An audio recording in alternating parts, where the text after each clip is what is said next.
Last time on Damn Reincarnation, as the Wind Spirit King whipped around our protagonist Eugene, he spoke and recognized Eugene as the reincarnation of the great hero Hamel. What secrets will bear revealed in today's recap? Keep watching to find out. Keon Lionheart, our fearless guide, finally comes face to face with Eugene, the star of our tale. Cue the fireworks of excitement. Keon, sporting an ear-to-ear grin, can't contain his joy at this long-awaited meeting. With a twinkle in his eye, he assures Eugene that he'll be there every step of the way, lending his expertise and guiding him through the maze of meetings and mysterious endeavors. Together they embark on a grand adventure through the palace, with Keon leading the way like a seasoned explorer. With every twist and turn, the anticipation builds. Finally, they arrive at the main room, where none other than Gillard awaits him. The atmosphere crackles with curiosity as Eugene and Gillard dive headfirst into a conversation about a peculiar necklace. Gillard, wearing an expression of profound wisdom, reveals a shocking revelation. He has tapped into the necklace's magic to unveil its secrets. But hold your breath, dear viewers, for the memory they witness is no ordinary one. It shows the necklace being sold in a bustling market, leaving Eugene baffled and utterly weirded out. How could his cherished necklace have found itself in such an unlikely place? But wait, just as Eugene's mind starts to wander, Gillard catches wind of his bewilderment. Sensing a misunderstanding in the air, he stops Eugene in his tracks. The suspense builds, leaving us on the edge of our seats. What could it be? Could it be the arranged marriage with the captivating seal that Eugene fears? With a sigh of relief, Gillard breaks the silence and explains that he wants to adopt Eugene. Gillard, with a gentle yet firm tone, explains that the purpose behind this revelation is far from sinister. Rather, Eugene's father, a key figure in this intricate tapestry, will also become part of the main family. Gillard's intentions, it turns out, are not to steal Eugene away. Eugene, our protagonist, faces a crucial decision. But wait, he prefers leaving it to his dad. Intriguing, right? Gillard, the key decision-maker, decides to bring Eugene in for a discussion. Suspense is building up, but hold on, there's a twist. To train the powerful mana, they need a precious gem. Unfortunately, disaster strikes as the gem shatters, releasing a burst of mystical energy. Oh no, what a setback! Eugene, eager to practice, has to come up with an alternative plan. As Eugene takes a step back to assess the situation, he catches a whiff of a familiar scent. Suspicion arises. Lo and behold, hiding in the shadows, it's none other than Anicilia. Now this adds some juicy drama to the mix. It turns out that Anicilia can't stand Eugene, but she realizes it's smarter to be on good terms with him. Why? Because Eugene holds the key to a promising future within the family, and messing with him could backfire on her. Intriguing dynamics, right? Anicilia, wanting to dig deeper, decides to pry into Eugene's conversation with Gillard. She cunningly asks him about it, but Eugene, knowing better, keeps it private. Smart move, Eugene. Anicilia tries to play innocent, but as Eugene walks away, her true intentions reveal themselves. 2 days fly by, and just when Eugene least expects it, a familiar figure appears on the horizon. It's none other than his father. With excitement bubbling up inside, Eugene rushes forward, and the two share an emotional embrace. Jihad never thought he would see his son again, and his heart is bursting with joy. Jihad and Gillard make their way inside to have a heartfelt conversation. Gillard knows he has a tough task ahead, breaking the news of the adoption to Jihad. Uncertainty looms in the air as Jihad worries about how the rest of the family will react. He fears they might misunderstand his intentions. Ever the persuasive one, Gillard tries his best to convince Jihad that adopting Eugene could unlock his true potential. He highlights the incredible opportunities and endless love that await Eugene as a member of their family. Jihad's mind dances between doubts and possibilities. With a heavy heart, Jihad seeks out Eugene to discuss the adoption. Thoughts of the challenges they might face fill his mind. Yet, amidst the uncertainties, a glimmer of hope appears. Eugene reassures his father, urging him not to worry. With unwavering determination, he promises Jihad that he will be the one and only father he needs. As they bid farewell, Eugene returns to his training, his resolve burning brighter than ever. Becoming the head of the family is not his goal. Both wives wouldn't stand for it anyway. Instead, Eugene believes in a different approach to end the conflict. He knows that ignoring it won't do the trick. Instead, he must face it head-on, whether it's through clever strategies or direct confrontation. All our favourite families gather at the grand ceremony, ready to share unforgettable moments. Kyan's mother gives him a pep talk. Do not let Eugene beat you.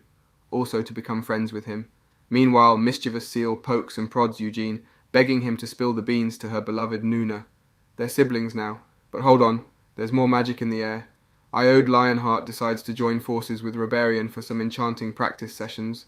Though Iode won't be Roberian's apprentice just yet, the excitement twinkles in his eyes as he sets foot on this new path. Speaking of Iode, he's absolutely ecstatic about moving away from his family. The pressure to become the patriarch has been overwhelming, and he longs for freedom. Gillard, the voice of reason, sternly warns his mother to give Iode some breathing space. Meanwhile, Theonis can't help but wonder if Anicilia, her mischievous sibling, is secretly thrilled about Iode's departure. After all, Iode wasn't born with the talents that match his lineage, and his innocence and gentle nature make him an easy target. But fear not, for Iode is determined to grow and forge connections with powerful wizards, honing his own strength in the mystical land of Aroth. The day after the enchanting banquet, Iode bids farewell to his family, and embarks on an extraordinary adventure alongside Roberian.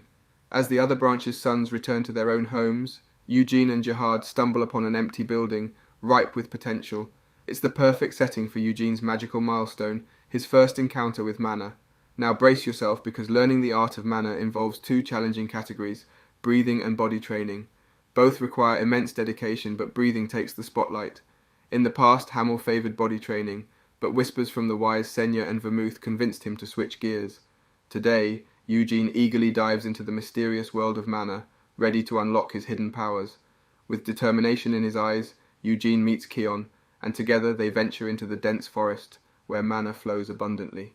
This mystical woodland, crafted by the legendary Vermouth 3 centuries ago, holds the secrets Eugene yearns to uncover. Keon presents him with a daring challenge, a mere 10 days to connect with the vibrant energy of mana. But Eugene, ever the optimist, smirks confidently, knowing deep in his heart that it won't even take him 10 minutes to embrace this mystical force. Our heroes find themselves stepping into a mysterious hut, with an intriguing secret awaiting them.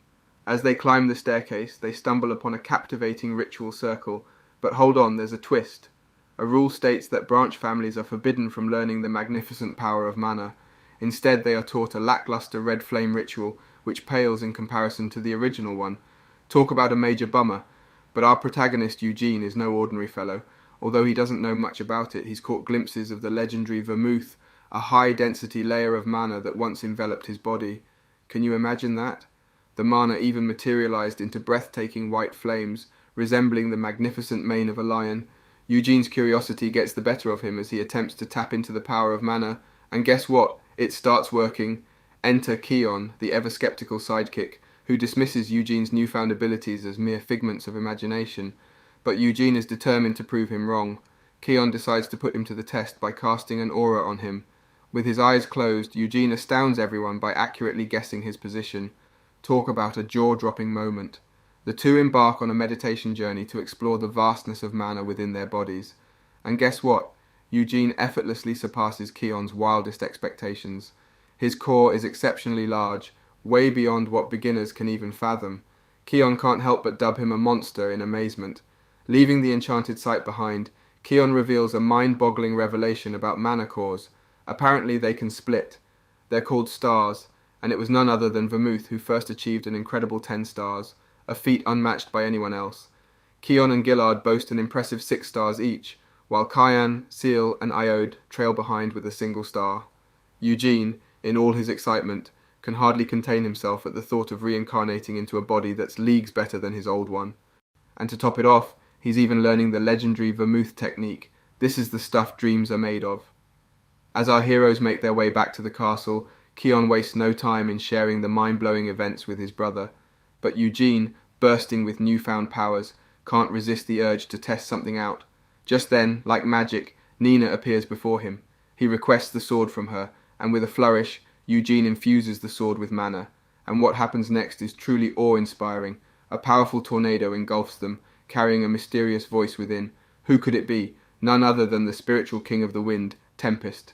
The voice recognizes Eugene as Hamel, a name from the past. Tempest knows that he is reincarnated since the soul does not change, even if thousands of years go by. Eugene wonders why Vermouth, the most powerful hero, didn't obliterate the remaining demon kings and our fearless protagonist Tempest. But Tempest has a tale to tell. You see, the battle against the almighty imprisonment demon was no walk in the park. Picture this. Only Vermouth and the demon king remain standing, their weapons poised for destruction. But hold on a minute. Vermouth surprises everyone by sheathing his weapon and not uttering a word to the apocalypse-ruling demon king. Rumour has it they struck a mysterious deal. Oh, the intrigue. Eugene naturally is dying to know the juicy details, but alas, even Tempest is left in the dark.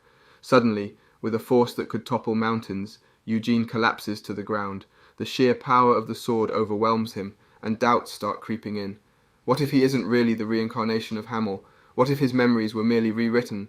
But fear not, dear friends, for Tempest's words come to the rescue. They confirm Eugene's true identity as the genuine reincarnation he's always believed himself to be. Just as the drama unfolds, Keon and Gillard burst onto the scene, utterly astonished that no one, absolutely no one after Vermouth, has been able to summon an elemental king. It's quite the predicament. But fear not, for Keon takes charge and embarks on the noble quest of training Eugene, Kyan and Seal. Meanwhile, outside the training grounds, Kyan and Seal are pushing their limits, refusing to be left behind. Ah, the dedication, but wait, there's more. Sylph, a lowly rank elemental, joins the crew. Eugene, never one to shy away from the truth, warns Sylph that if his king lied to him, he won't hesitate to strike. As our story unfolds, Eugene's plans come to light. He's determined to venture forth to Helmud, Aroth, Eurus and Luhar in search of his old comrades. However, with his current body, he can't embark on this journey just yet. Nevertheless, Eugene holds on to hope, for he knows that someday he will stand strong in those lands once more. Before we continue, take a moment to answer the question of the day. What's your favourite genre of manhwa? Comment down below for a chance to be shouted out. Now back to the recap. 4 years have zoomed by, and guess what? Eugene Lionheart has leveled up to a whopping 17 years old. But that's not the only thing that's changed. Our hero now proudly sports 3 shiny stars on his bod, representing his epic progress. And what does a determined young adventurer like Eugene do when he wants to take things to the next level? He sets his sights on Aroth, the land of magic. But before he embarks on his magical odyssey, Eugene bumps into Kyan, his trusty companion outside. Kyan's got quite the memory, as he reminds Eugene about Iode's misadventure in Aroth. Turns out Iode couldn't quite measure up during the ceremony, and was denied the opportunity to become Roberion's disciple. Ouch! But hey, he managed to sneak into the Red Tower with some connections, so not everything sucks. Now let's talk towers, my friend. Aroth boasts a fascinating black tower where all the dark wizards hang out, but don't worry, it's not all doom and gloom. There aren't any nasty rumours swirling around the tower at the moment. However, the Lionhearts have a long-standing tradition of giving dark magic the old "no thanks." Eugene assures Gillard that he's well aware of his family's heroic feats from 300 years ago. Looks like our hero is all set to face whatever magical challenges come his way, just no dark magic for him. As Eugene marches on, fueled by determination, he encounters Seal, who's dying to have a chat. But alas, she decides to play it coy and eavesdrop from behind a door. Sneaky, huh? Seal just can't wrap her head around Eugene's decision to head to Aroth. She desperately tries to cook up alternative solutions to keep him from going. In a last-ditch effort, she challenges him to a duel. Talk about dramatic. Yet, our steadfast hero remains resolute, refusing to waver from his noble objective. Seal then worries about Eugene's dear old dad, but Eugene assures her that he's doing just fine. The boy's practically a pro at living in the main house by now. Seal also brings up the point that Uncle Keon and Eugene's brother will be super bummed out. It's clear that Seal doesn't want him to leave her side, but alas, Eugene leaves her with a heavy heart. Eugene, our fearless adventurer, bids farewell to everything he knows and dives headfirst into the mystical portal. Whoosh! Suddenly our scene transforms and we find ourselves in the enchanting realm of Aroth. Eugene embarks on a breathtaking journey through the skies, soaring past the clouds and marvelling at the mesmerizing landscape below. But wait, what's this? Eugene spots something truly extraordinary, a cluster of 5 majestic towers arranged in a perfect pentagram formation, and right in the heart of it all, like a hidden gem, stands the Grand Castle. Talk about architectural perfection. Eugene's curiosity peaks when he learns of Senya's mysterious mansion. Rumour has it that 200 years ago, Senya bid adieu to her lavish abode, leaving behind nothing but a cryptic letter hinting at her retirement plans. Oh, the suspense. Senya's disciples and mighty wizards tirelessly searched for her, but alas, their efforts proved fruitless. Here's the juicy part. Senya's disappearance coincided with her very own birthday. Gasp! What could it all mean? Enter our trusted guide, ever ready with theories to keep us on our toes. He suggests that Senya might have ventured into the treacherous demonic realm of Helmuth, seeking vengeance for her companion Hamel. But wait, there's more. Another intriguing theory points fingers at dark wizards plotting a nefarious act. Whoa, the plot thickens.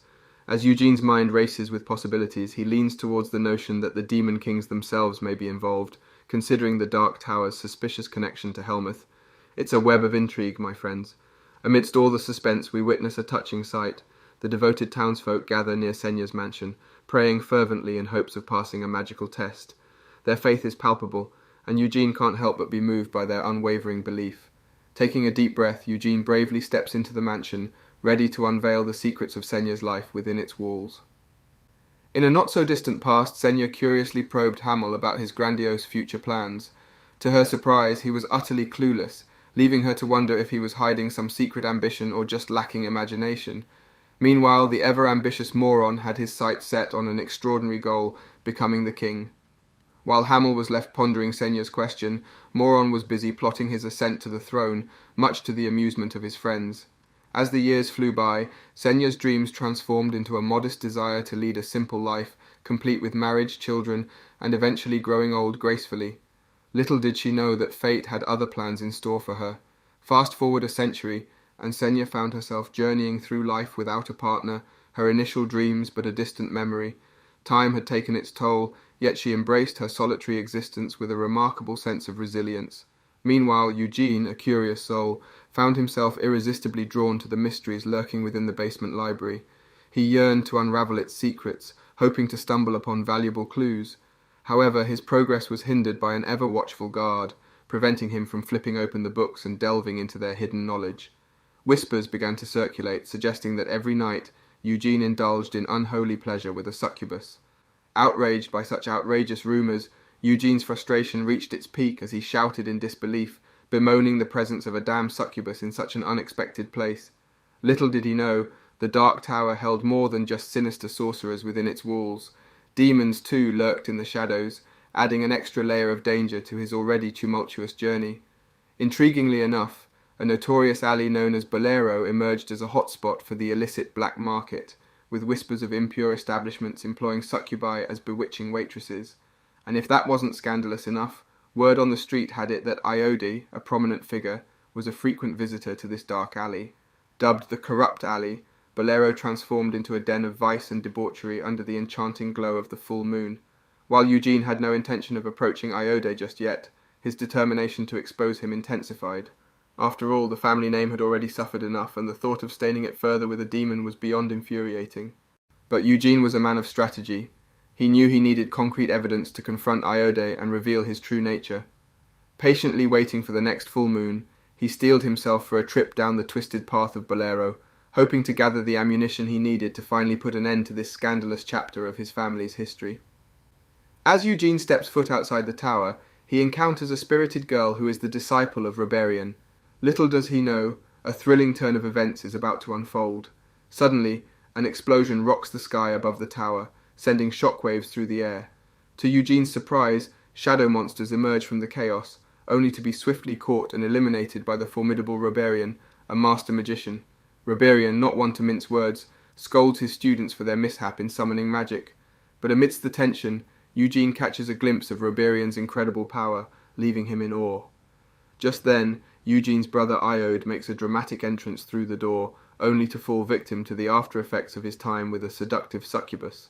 Filled with anger, Eugene finds himself at odds with his brother, while the teacher sends Iode away to attend to something urgent. Reberian, having observed the unfolding drama, comments on Gillard's earlier statement, implying that Eugene may not wish to learn magic directly from him.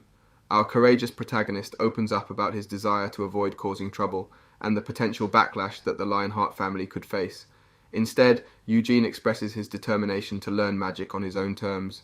In response, the wise teacher suggests seeking answers from Hera, implying she holds valuable insights. Fast forward 1 month, and Eugene has been diligently immersing himself in the magical realm. Every day he can be found in the library, eagerly devouring the pages of enchanting texts. His rigorous routine involves training his mana in the morning and honing his physical prowess at night. With his thirst for knowledge unquenchable, Eugene devours every book in the library, uncovering an ancient secret.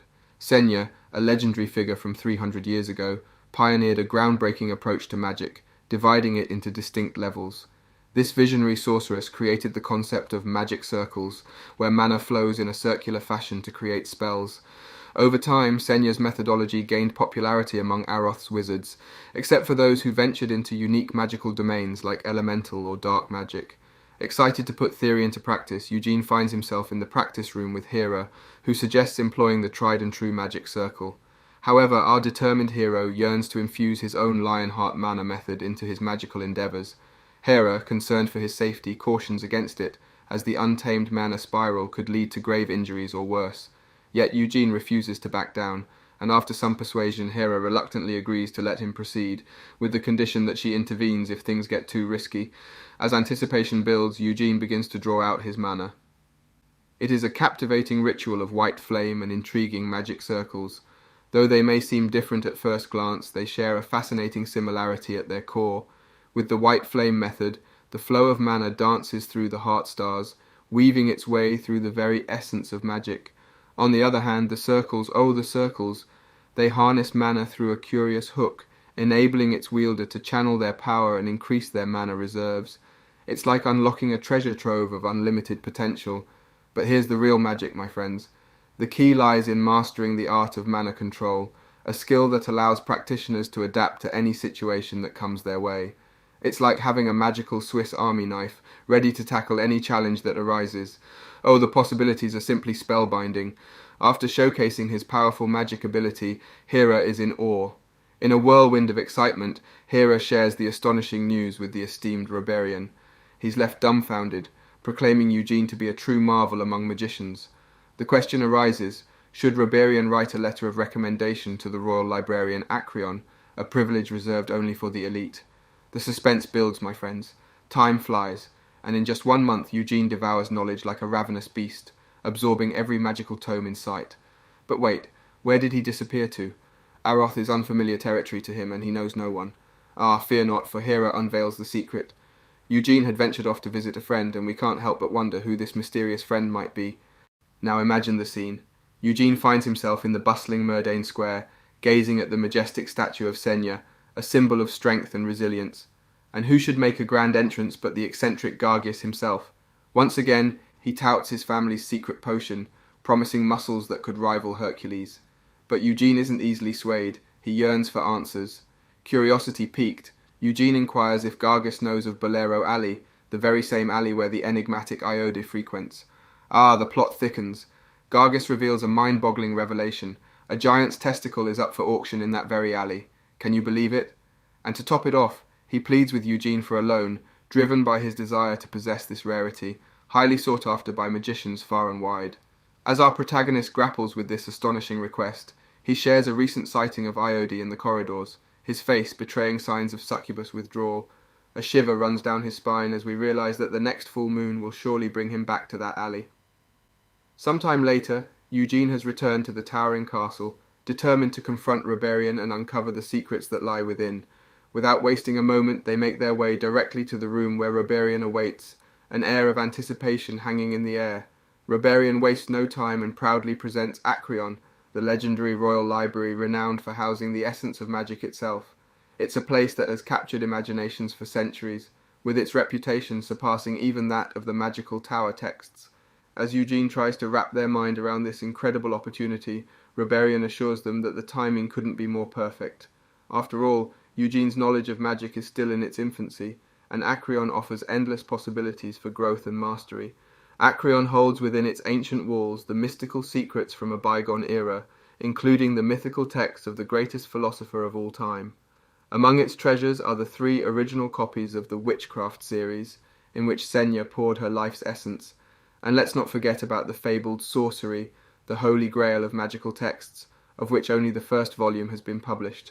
The mere act of reading it promises to elevate Eugene's magical prowess to unprecedented heights. While Eugene's head swirls with excitement, a question tugs at their heart. They can't help but inquire about their beloved brother Iode, hoping for some insight into the predicament that plagues them both. Reberian acknowledges their concern and reveals their attempts to intervene, though with little success. The weight of failure presses heavily upon Reberian's shoulders, their self-imposed pressure mounting with each passing day. As the stress threatens to overwhelm Reberian, they confess a curious secret to Eugene. In search of solace, they sought the company of a succubus, a traditionally dangerous encounter that used to end in soul-sucking doom. However, ever since the Helmud Kingdom opened its gates, the Witch Queen has forbidden such fatal escapades. Eugene can empathize with the immense pressure Reberian feels, having experienced their own fair share from their demanding family. Yet, Eugene can't help but voice their concerns about the inherent dangers lurking within such risky choices. Under the radiant light of the full moon, Eugene and his loyal companion Gargis find themselves concealed in the secrecy of an alley. The magic they weave expertly transforms their appearances, ensuring that no one suspects the presence of an important member of the illustrious family. They anxiously position themselves, eagerly awaiting the arrival of Iode. In this dark and lust-filled street, there are many auctions taking place. In the auction there is a rule: bids and buyers are anonymous. Each participant is confined to a separate room, concealing their true identity from prying eyes. Only your partner stands by your side, a trusted ally in this thrilling game of wits. As the stage is set, 3 mysterious buttons beckon to the bidders. The middle button holds the key to enter this enigmatic realm, allowing you to participate in the auction. To the right lies the button of temptation, offering the chance to increase your offer and seize the prize, and on the left, a lifeline awaits, should you require additional assistance on this suspenseful journey. Suddenly, the presenter emerges from the shadows, their voice dripping with anticipation. They reveal that tonight's auction showcases precious treasures from the enigmatic Helmud. The atmosphere crackles with anticipation as each item is unveiled, unveiling the allure of the unknown. Then, a pivotal moment occurs. A box materializes, holding a fragment of metal that shimmers under the spotlight.